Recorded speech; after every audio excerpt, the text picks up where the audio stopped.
Hi, in this video you will see a presentation of one of the 7 Realbrush Pigment Marker palettes by Karin. These markers are available in 84 ready-made colors, and the palette presented today is Nature Colors, which consists of 12 shades. Before you start painting, I recommend creating color swatches on the target material to plan your work as best as possible and familiarize yourself with the capabilities of the markers. The Nature Colors palette consists mainly of greens and oranges, and is also complemented by 3 shades of brown. Thanks to such a palette, you can create various studies of landscapes or still lives. Today I will show you a simple example of its use.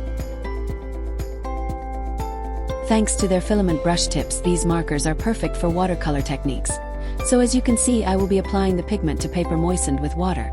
Thanks to this, you can create blurred edges and tonal transitions between colors, as well as allow for interesting stylistic surprises. However, unlike typical water-based paints, the paint contained in these markers is light-fast. The pigment dries relatively quickly, so after a while you can apply subsequent layers of color, just like when painting with watercolors.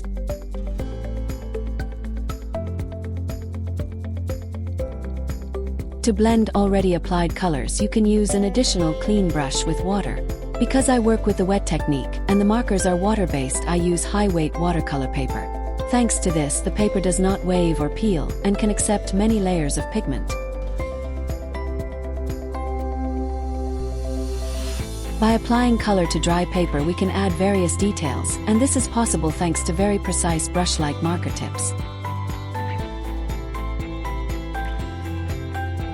Take a look at the other videos presenting Karinmarkers, and see you in the next ones.